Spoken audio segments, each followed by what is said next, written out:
Alright, so we brought the Raspberry Pi downstairs, we plugged it in, I have it connected to Wi-Fi, and I have connected on this thing via my phone, so I don't have to bring my whole laptop down here. And you can see we have the phone. I'm going to go ahead and log in now to Home Assistant. And then we're going to pair this whole thing. Now the first thing I'm going to have to do is use the book that came with my lock. It's got some codes on the back that I'm not going to show you, but these codes are default factory codes. There's a programming code and there's a PIN number that you're going to need to enter when you're doing this. It tells you on Home Assistant site that you need the programming code. No, they want that PIN number as a verification. So that's what's going to happen. So first things first, I'm going to come in here and we're going to try to pair this device. So I'm going to go into the devices page.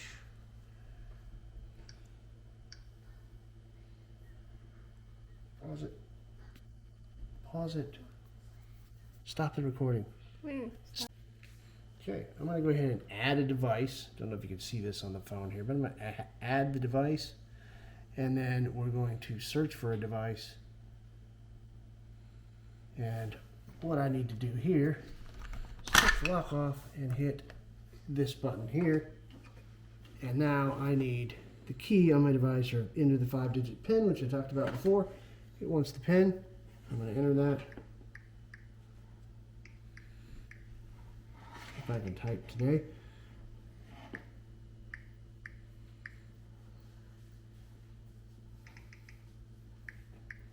I can't type.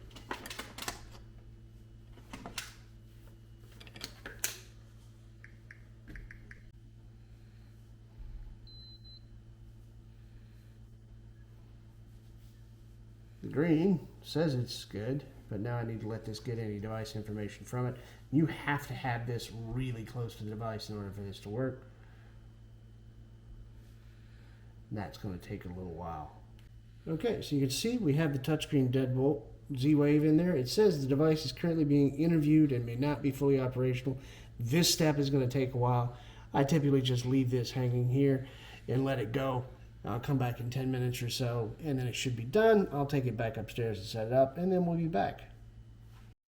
Okay, we've got all that done. The lock is paired, so let's go take a look at the device itself and see what we've got. So let's go to ZWave. And here we have the nodes in here. I'm not sure what this node is. Interview stage, that one's stuck, but this is device here, door lock. Oh, here's the door lock here. The other one seems to be stuck in interview mode. However, let's go ahead and take care of it. So let's go to settings. We'll go to our apps. We'll go to ZWave. And oops, don't settings, devices.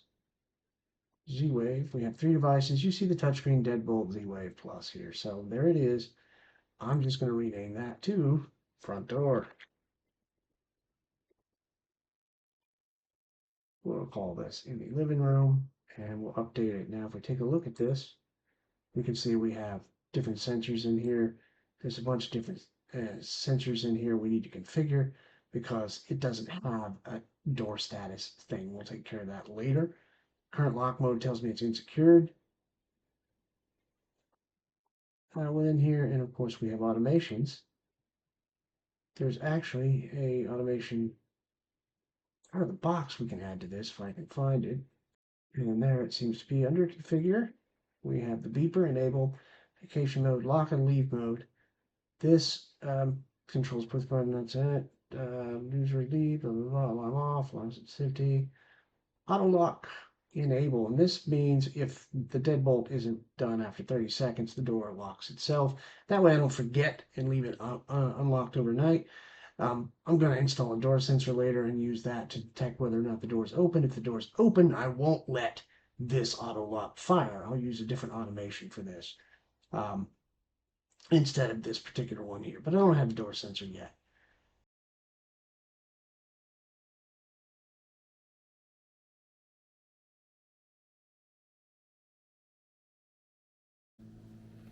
All right, today we're going to install this open-close sensor It's a Zooz device, so this works with my ZWave stuff. So what we're going to do is get this unboxed and put it up. And the reason that I went with this door sensor, well, A, it's ZWave, but B, because the out-of-the-box automation that auto-locks that front door, that Schlage Smart Lock, it does it whether or not the thing is closed. So if the door is open, somebody might go out to do the plants or get groceries or something else.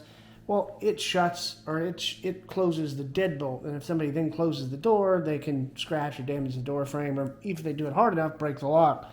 So now I have this sensor, which is going to go on the door in 2 locations, on the door and the door jamb, and it's going to allow me to know when that door is open or shut. And then I can use a nice blueprint that I have that's going to say, hey, if the door is closed, close the deadbolt.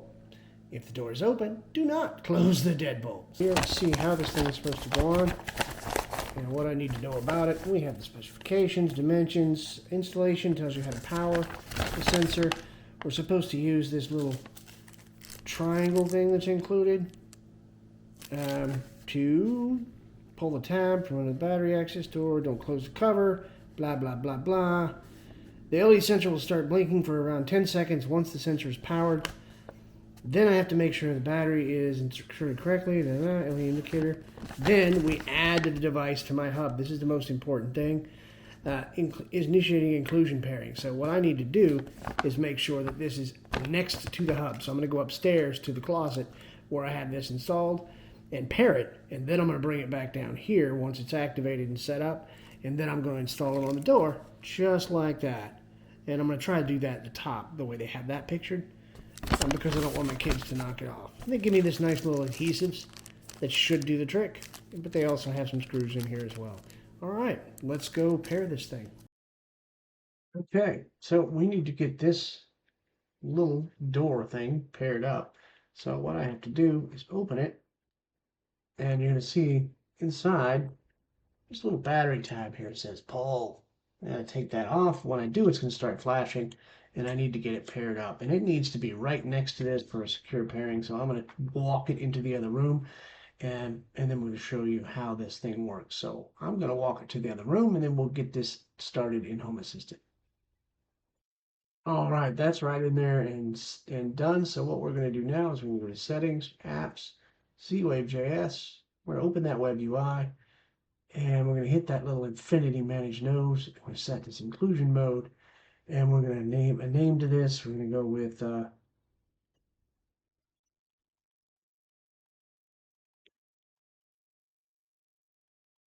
Front Door Sensor location. I'll worry about that later. Living room, that's fine. And let's go with default. Please put my device into inclusion mode. So I'm going to go do that. Let's try that again. I managed to drop the battery out of that thing. And let's just go with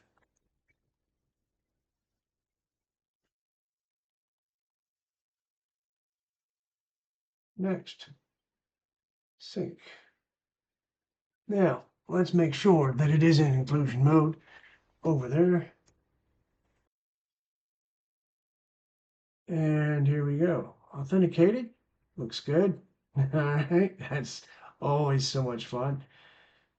All right. And it wants a pen. All right. So let's find that. Pen is inside this little case here.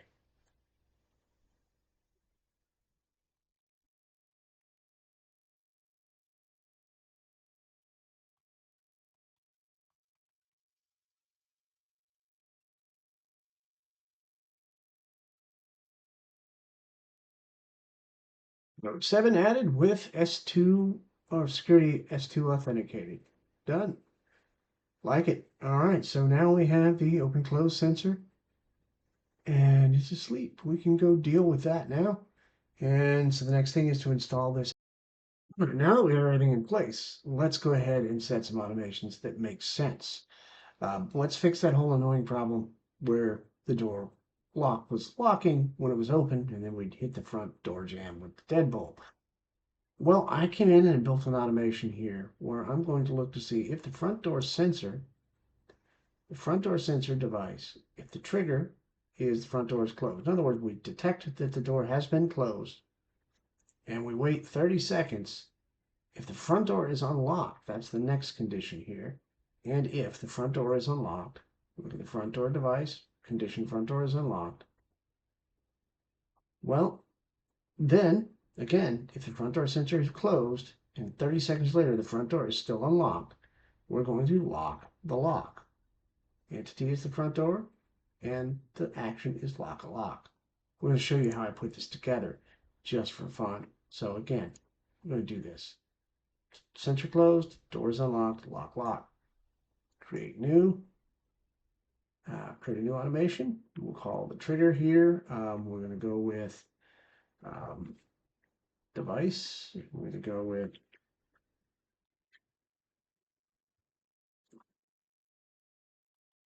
front door sensor. And we're going to go with node status changed. Not node status changed, but the front door sensor closed. And it was been closed for 30 seconds. That means when it triggers that it's closed, it waits 30 seconds. If it's still closed, and if the device front door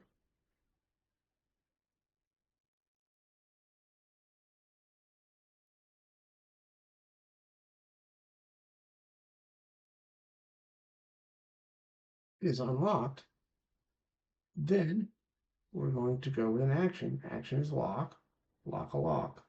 Add the target, front door. That's all there is to it. Then we just give this a name and save it. And when somebody closes the door, 30 seconds later, if they didn't lock it, it locks itself. All right, let's try this again. Let's add a trigger, and we're going to look for entity of the state, maybe. I don't want to trigger. The trigger should be front doors. When somebody unlocks the front door, that's really what I'm looking for. I'm looking for lock. When the front door changes from locked to unlocked.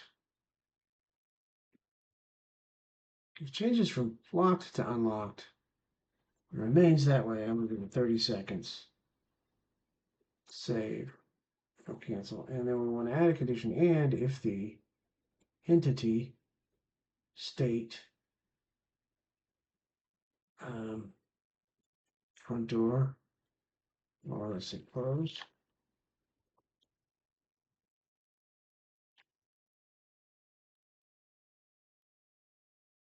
front door sensor attribute state is closed. It's changed from locked to unlocked for 30 seconds, and the sensor is closed. That's what we're looking for. Then we want to lock a lock. And the lock is going to be, of course, the front door.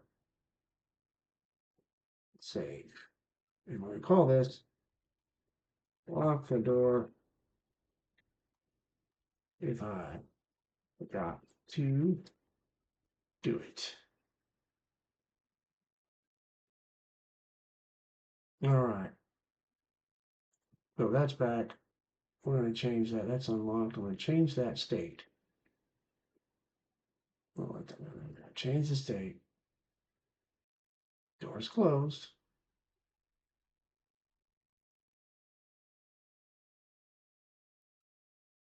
And we should see in 30 seconds, this thing should lock itself.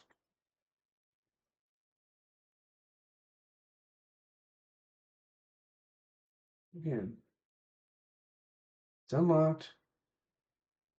30 seconds. The front door sensor is closed. Please lock the door. Yes. Okay. So there we go. I fixed the two problems I had with the default out of the box stuff on that one. And we're going to stop the video there for the day. And I'm surely going to have to edit the living Lord out of this one to make it readable for everybody or viewable. So more to come. Let's see what we got next. I think lighting is going to be up next.